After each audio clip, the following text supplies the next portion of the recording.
Imagina un mundo de abundancia. Un mundo en el que la naturaleza ha dejado de ser una amenaza. Imagina que los tuyos ríen y juegan mientras alguien os sirve, os limpia, os cuida. Es una utopía, una sociedad hecha a tu imagen y semejanza. Ahora, hazte una pregunta. ¿Alguien se ha quedado fuera? ¿Tiene fronteras esa utopía? ¿La persona que nos sirve, nos limpia y nos cuida piensa también que está viviendo en una utopía? ¿Está hecha a su imagen y semejanza? Creo que la forma más fácil de medir la capacidad genocida de cualquier utopía es observar cómo trata a los pueblos marginados, especialmente a aquellos en la intersección de la indigeneidad, la homosexualidad y la discapacidad. Entrevista a Mónica Bielskait, investigadora futurista, 2024. Utopía X. Las raíces del pensamiento de la extrema derecha del siglo XXI.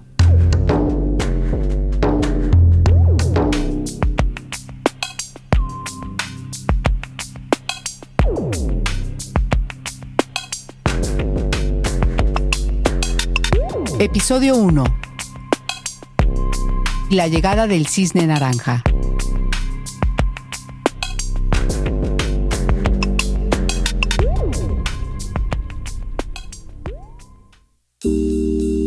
Hola, soy Pablo Elorduy. Crecí en un barrio donde los nazis con el pelo rapado nos hacían correr, pero la extrema derecha ya no asustaba a nadie.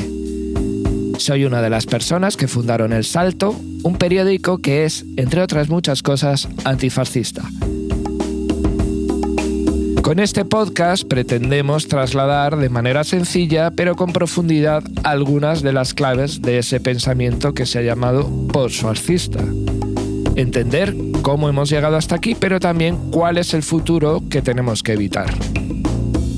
A través de reflexiones, de recuerdos sonoros y de entrevistas con filósofas, historiadoras, activistas y periodistas, vamos a tratar de desmontar la bomba de relojería que el capitalismo tardío ha dejado en nuestro camino. Es una historia de acumulación de poder y también la historia de un deseo vano: que esa acumulación sea impune y se perpetúe a lo largo del tiempo.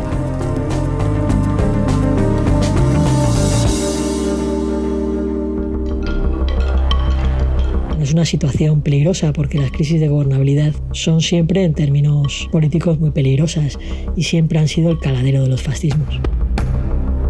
Este fascismo contemporáneo nace en el corazón del mundo libre. La consigna ahora es la libertad. El discurso sobre el fascismo también tiene esta posibilidad, ¿no? Como de una autoexculpación, de un liberalismo, de un centrismo que ve los fenómenos que él mismo ha producido como una aberración. Yo creo que lo que cabe retener es la ruptura del orden liberal internacional creado después de 1945. La ley que parece ser vigente en esta nueva etapa en la cual estamos entrando es la ley del más fuerte, la ley de la jungla. Hay una frase magnífica de Fanon que decía que la novedad del fascismo había sido traer el salvajismo y la otredad colonial al centro de Europa.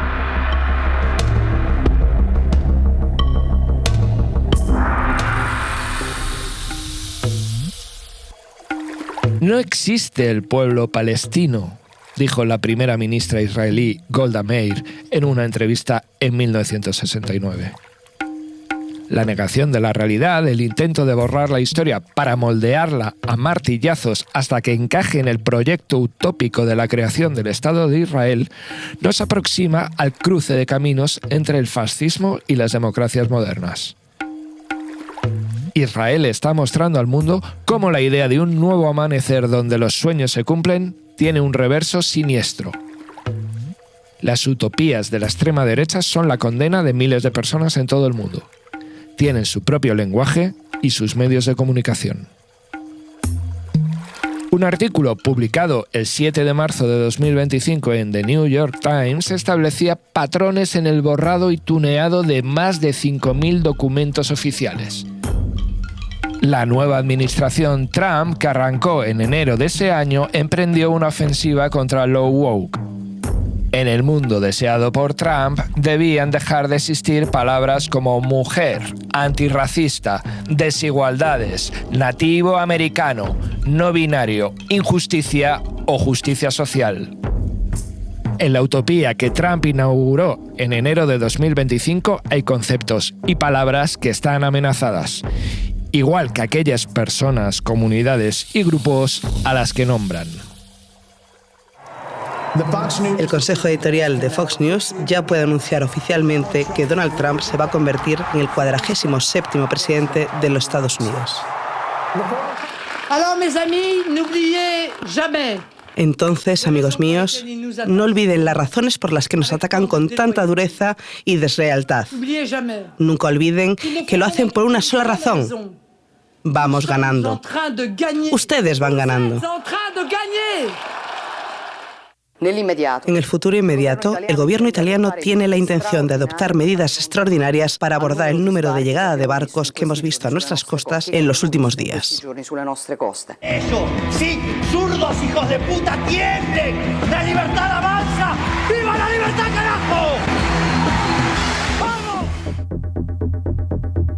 Las ideas de la extrema derecha se viralizan más rápido que sus resultados electorales. Ideas como que hay humanos de primera y de segunda clase se expanden a la velocidad de un clic. El circuito se retroalimenta. Los partidos de la extrema derecha aprovechan la difusión de las noticias falsas y las web que propagan esas noticias crecen en visitas y en recursos. ¿Cómo hemos llegado hasta este punto?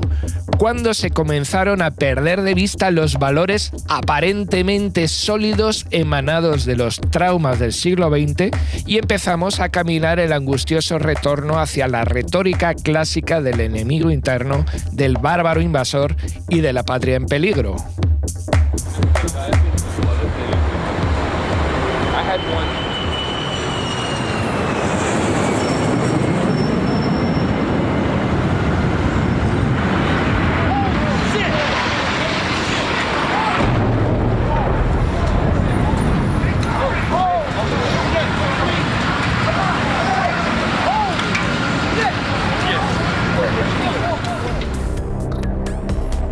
Todas las épocas tienen un comienzo, una fecha simbólica que desvela una nueva variante de la historia que no sabíamos que ya estaba allí.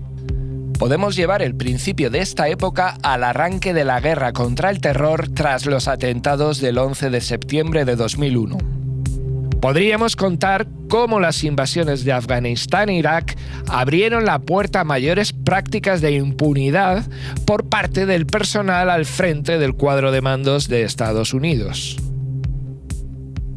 Estas son las imágenes que han conmocionado al mundo. Personal militar estadounidense torturando a prisioneros en Irak. Imágenes que han puesto a la administración Bush a la defensiva.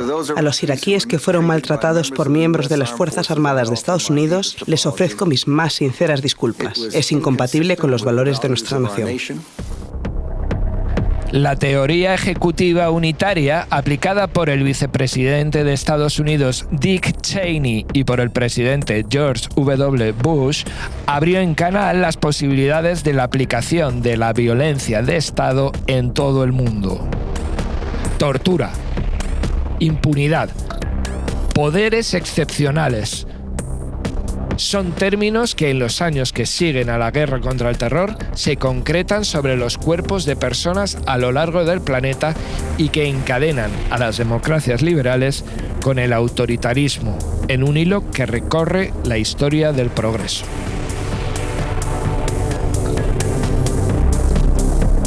Los horrores de los penales de Guantánamo o Abu Ghraib fueron los ecos de esa barbarie. La persecución de Wikileaks, otro sonido de la melodía con la que sonaba esa guerra contra el terror. La persecución de la libertad en nombre de la libertad. Baby Sachs cultivó el mutismo hasta la tarde del último día de su vida, en que se levantó de la cama, fue lentamente hasta la puerta del cuarto de servicio y anunció a Seth y a Denver la lección que había aprendido en 60 años de esclavitud y 10 de libertad. En el mundo no había mala suerte sino blancos. «No saben cuándo parar», dijo. Volvió a la cama, se arropó con la colcha y les legó ese pensamiento para toda la vida. Toni Morrison, Beloved, 1987. Vamos a comenzar, sin embargo, en 2008, el día en que todo se rompió en el corazón financiero del mundo. Si es que esto no es un oxímoron. Lehman Brothers cae en bancarrota y los mercados financieros, desde Asia hasta Europa, están haciendo todo lo posible para evitar que este lunes pase de oscuro a negro. El 15 de septiembre de 2008, Lehman Brothers, el cuarto banco de Estados Unidos, declaró la quiebra. Comenzaba una larga crisis económica cuyas consecuencias políticas llegan hasta hoy. Lo explica Yago Álvarez, el responsable de economía del Salto. Aquel 15 de septiembre de 2008, con la caída de Lehman Brothers, todo cambió en el mundo financiero. Aquellos mercados desregulados que venían de hacer exactamente lo que les daba la gana, de crecer de una manera desmesurada y de desarrollar el mayor sistema de activos financieros derivados que te conocíamos hasta el momento, saltó por los aires. Nos pudimos dar cuenta en aquel momento de cómo de interconectado, cómo de peligrosamente interconectadas están las finanzas globales y todos los mercados. Vimos cómo se repartió las penurias y los riesgos que habían corrido el sistema financiero estadounidense por todo el planeta en cuestión de solo unas semanas. O sea, vimos en total una mayor concentración bancaria, una mayor concentración del poder, y que al final las consecuencias, como casi siempre, de las crisis cargarán sobre las espaldas de los consumidores, de los hipotecados y de la deuda pública de los gobiernos y de los estados que tuvieron que salir al rescate. Todo cambió, pero nada cambió mucho, la verdad. Todo esto ha generado un capitalismo en el que se ha vuelto habitual jugar con el dinero ajeno y amasar cantidades ingentes de dinero con facilidad, rapidez y sin esfuerzo. Y a menudo sin generar riqueza ni empleo. No se trata solo de problemas técnicos. Debemos reflexionar entre todos y debemos hacerlo, porque si no lo hacemos, estaremos asumiendo riesgos insostenibles para el futuro. Dentro de nuestro mandato, el Banco Central Europeo está dispuesto a hacer todo lo necesario para conservar el euro. Y créanme, será suficiente.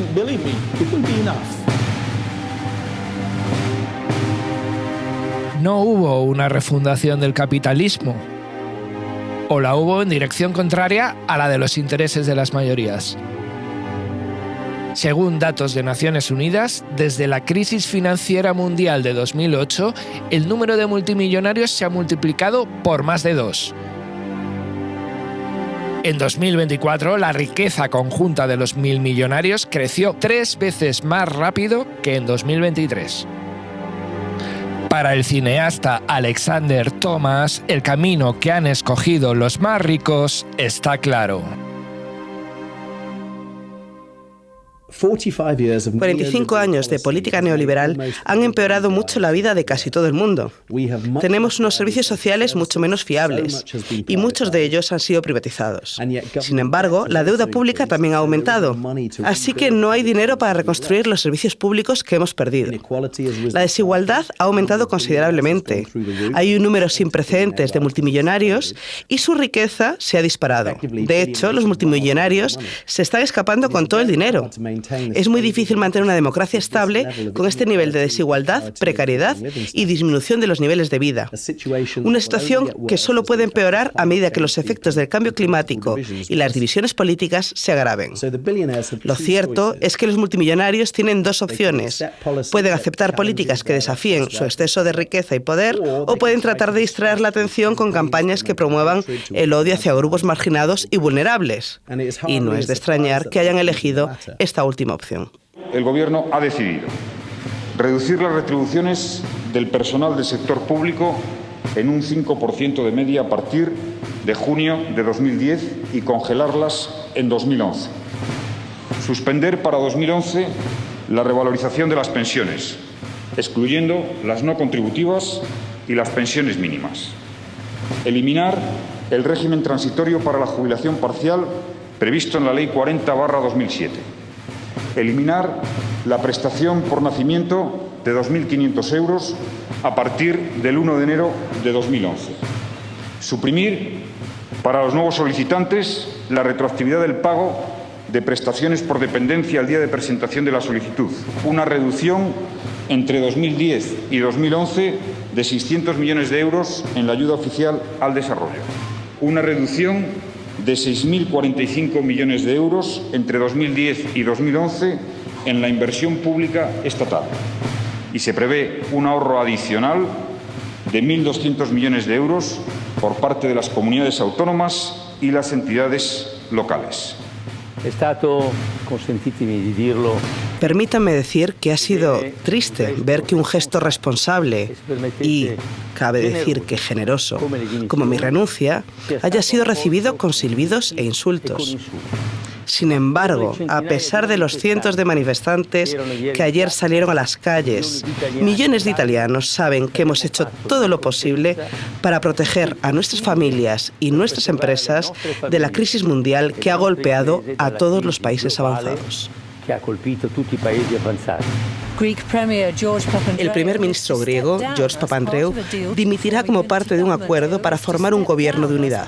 Su marcha saca de un punto muerto las negociaciones después de que la Unión Europea exigiera a los partidos griegos que sumaran fuerzas para evitar la bancarrota. El alborotado estruendo de todas las promesas rotas del neoliberalismo que ha supuesto el estallido de la burbuja inmobiliaria arrastra consigo a gobiernos y administraciones. Los viejos partidos políticos boquean y surgen alternativas. Las calles son un clamor. El estallido se extiende desde el norte de África a las plazas de Grecia, de España, de Estados Unidos, de Reino Unido, de Francia. Cientos de miles de personas protestan contra las políticas de austeridad. La lucha por un parque en Estambul, por tomar la noche y ocupar las calles en París.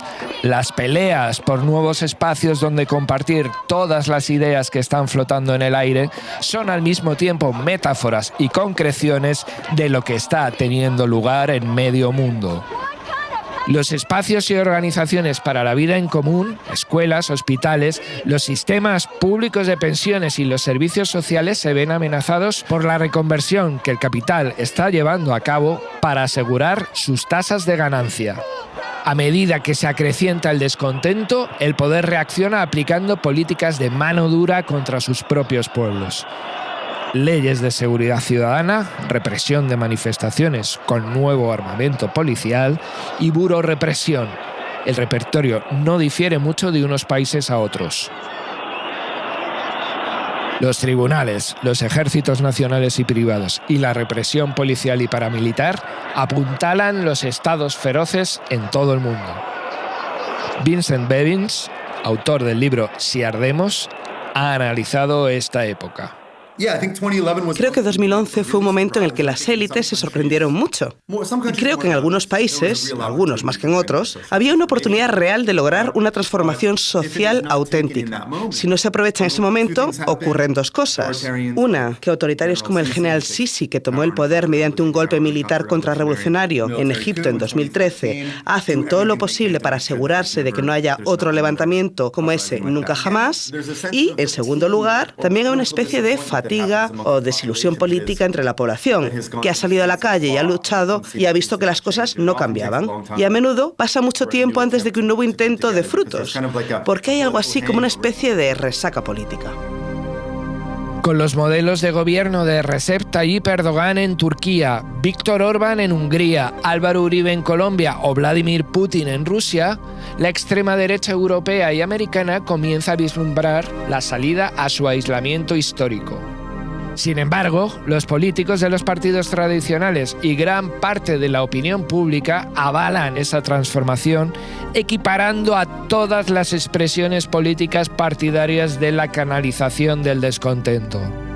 Prefieren usar otros términos, como detalla la profesora de filosofía Luciana Cadaya. La opinión mayoritaria entonces era considerar a esas derechas radicales en términos de populismo. Por lo tanto, desde esa actitud se asumía que no era pertinente hablar del fascismo porque el fascismo pertenecía a un tiempo histórico determinado, ese tiempo histórico ya había culminado, había tenido unas características específicas y este nuevo nudo de la derecha que se estaba empezando a configurar debía ser considerado en los términos de populismo. Sin embargo, desde otra posición, una posición más bien minoritaria, entre quienes me incluyo, considerábamos que era un error atribuirle a la extrema derecha el mote de populismo. Nos parecía que era mucho más pertinente en términos conceptuales identificar el experimento de extrema derecha con el fascismo y también dábamos un paso más, que consistía en mostrar que el fascismo no había desaparecido al interior del mundo libre o al interior del neoliberalismo, sino que el neoliberalismo se expresaba como fascismo y que los experimentos de extrema derecha eran una radicalización de ese fascismo. La nueva materia de trabajo son las emociones. Las herramientas principales, las redes sociales. En todo el mundo se repiten los mismos fenómenos. Campañas anónimas conducidas en teoría por perfiles ciudadanos preocupados por la supuesta deriva caótica en la que su país ha entrado desde el estallido de la crisis financiera. La nación amenazada pasa a ser el sujeto político en riesgo. La mentalidad de guerra, o como la han llamado algunas referencias del pensamiento contemporáneo, el estado de guerra civil global, es el caladero de adhesiones y de votos de las estrellas emergentes de lo que entonces aún se llamaba el populismo de derechas.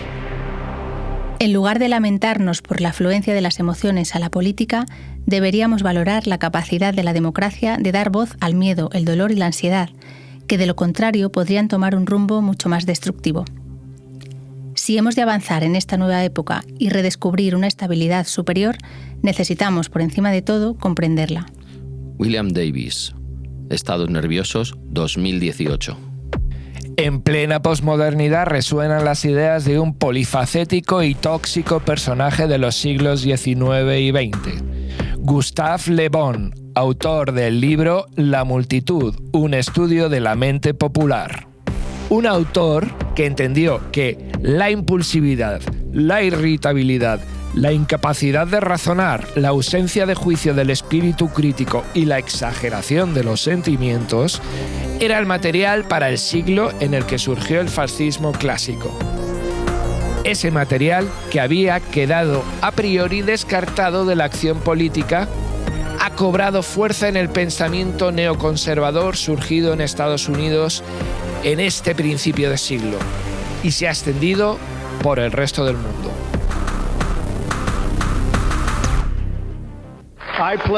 Prometo ante todos los ciudadanos de nuestro país que seré presidente para todos los estadounidenses. Y esto es tan importante para mí. Cuando los exploradores europeos del siglo XVIII llegaron a Nueva Zelanda, descubrieron con asombro que los cisnes, que siempre habían creído blancos, podían ser negros. La teoría del cisne negro, retomada en el siglo XXI, se refiere a aquellos acontecimientos inesperados e imprevisibles que cuando suceden acarrean trastornos y tienen consecuencias a nivel social, político, económico y cultural. Al que nos ocupa ahora se le ha llamado también el cisne naranja. Donald John Trump, nacido en 1946 en Queens, en el estado de Nueva York, se convirtió en ese año 2017 en el 45º presidente de Estados Unidos. El papel en esta historia de este empresario inmobiliario con tantas apuestas en los negocios como pufos, es clave. Ayudado por otros pensadores y agitadores de la extrema derecha como Steve Bannon, Stephen Miller, Peter Thiel o Elon Musk, la nueva derecha MAGA ha servido como modelo para armar en todo el mundo. La sociolingüista Laura Camargo ha escrito Trumpismo discursivo, origen y expansión del discurso de la ola reaccionaria global, una obra de referencia para conocer este fenómeno. La victoria de Trump en 2016 lo que supone sobre todo es la transformación de un malestar profundo que hay tras la crisis económica de la gran recesión en un capital político y simbólico para la extrema derecha populista que llevaba un tiempo avanzando posiciones en los Estados Unidos, pero que todavía no tenía un representante fuerte, y Trump se convierte en eso a partir de su victoria en 2016. Vamos a hacer que Estados Unidos vuelva a ser poderoso. Vamos a hacer que Estados Unidos vuelva a ser rico. Vamos a hacer que Estados Unidos vuelva a ser fuerte. Vamos a hacer que Estados Unidos vuelva a tener orgullo. Vamos a hacer que Estados Unidos vuelva a ser seguro. Y vamos a hacer que Estados Unidos vuelva a ser grande de nuevo. Sobre todo lo que hace Trump es consolidar algunas de las principales ideas del libertarianismo del Tea Party, como la cuestión del nacionalismo económico, del proteccionismo y de orientarlo hacia esta idea del America First, que produce también un marco emocional y simplificado de la frustración de toda una clase media y de la clase trabajadora también americana que había ido en retroceso. Por otro lado, se centra muchísimo en el ataque frontal al Partido Demócrata como culpable de la desindustrialización y como responsable de dar demasiados beneficios a las élites globalistas, mientras que millones de estadounidenses se quedaban sin casa, sin empleo, etc. Y luego, un elemento fundamental es la cuestión de lo que he denominado trumpismo discursivo, que es aquí cuando se consolida este estilo comunicativo del populismo de la extrema derecha, que combina pues la xenofobia, el autoritarismo simbólico, la contraposición de pueblos y élites, la misoginia, y que, bueno, Trump encarna muy bien, ¿no?, como un personaje de charlatán televisivo, con un lenguaje repetitivo, simple, con muchísimas provocaciones y que va a hacer un uso masivo de las redes sociales. Casi una década después de la llegada de ese cisne naranja y de que se abriera en canal la posibilidad de entrada de los partidos de extrema derecha en los gobiernos, parece claro que nadie ha sido capaz de meter otra vez esos demonios en la caja de la que salieron.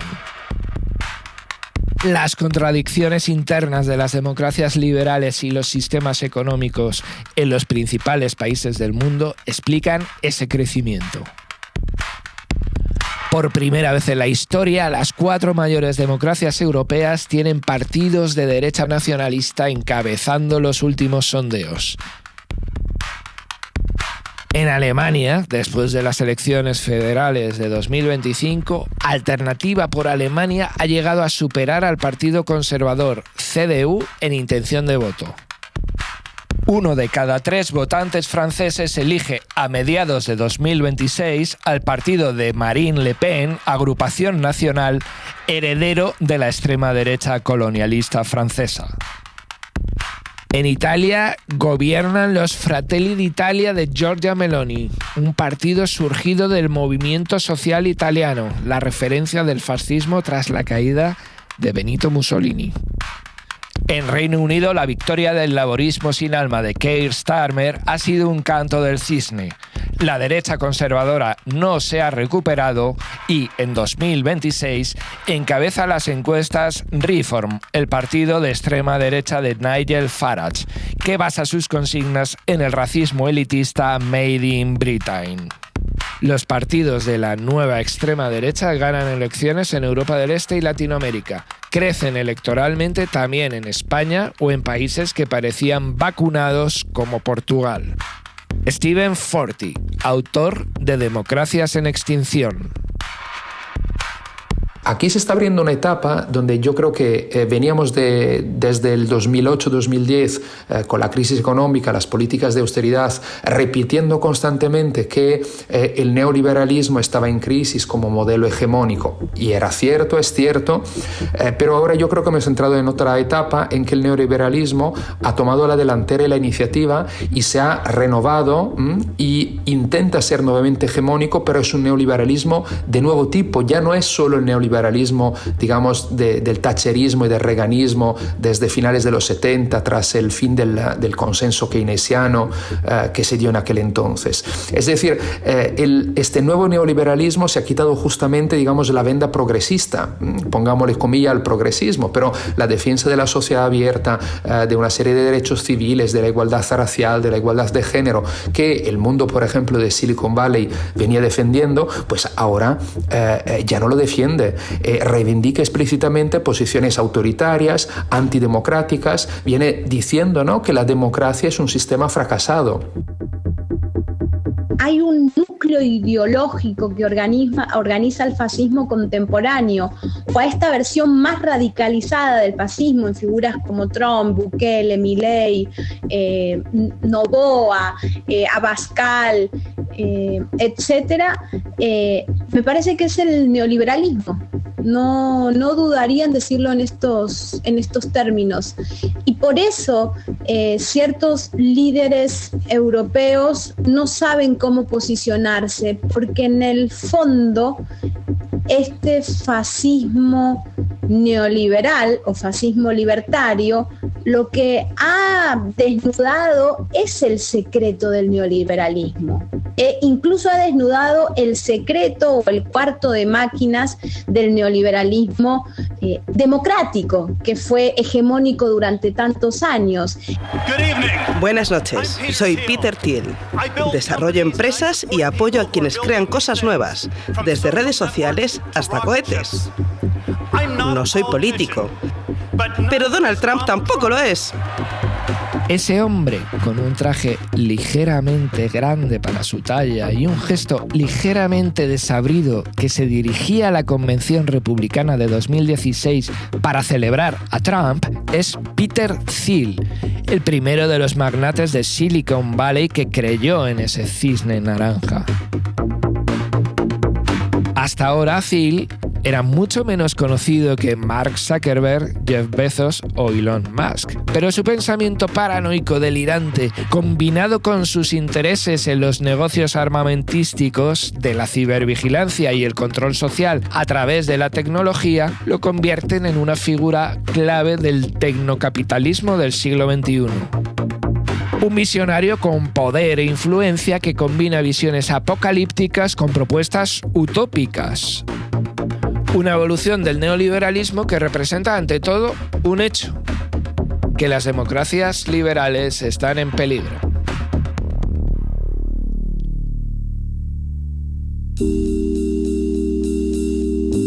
En el segundo episodio de esta Utopía X seguiremos despejando la X de esa ofensiva posfascista, precisamente en el corazón de Silicon Valley, allí donde hoy en día tienen lugar las visiones más extremas y peligrosas sobre el futuro de la humanidad.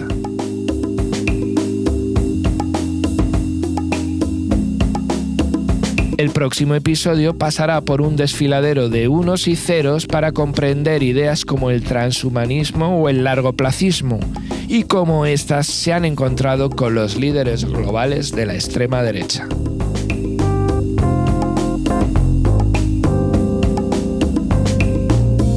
Utopía X es un podcast de 6 episodios creado por Pablo Elorduy. Diseño sonoro y músicas, Julio Rojo. Asistencia técnica, Eloy de la Asa.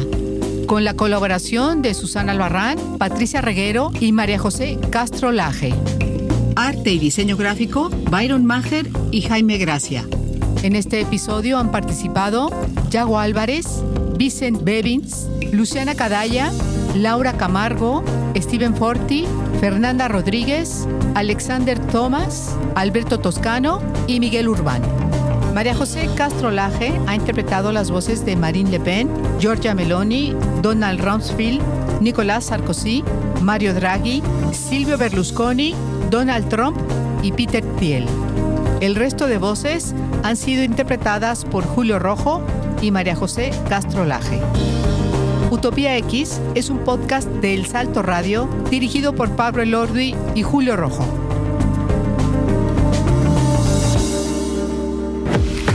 Cada suscripción cuenta. Cada donación suma.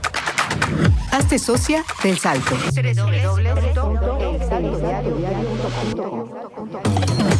También puedes colaborar con nosotras compartiendo este podcast.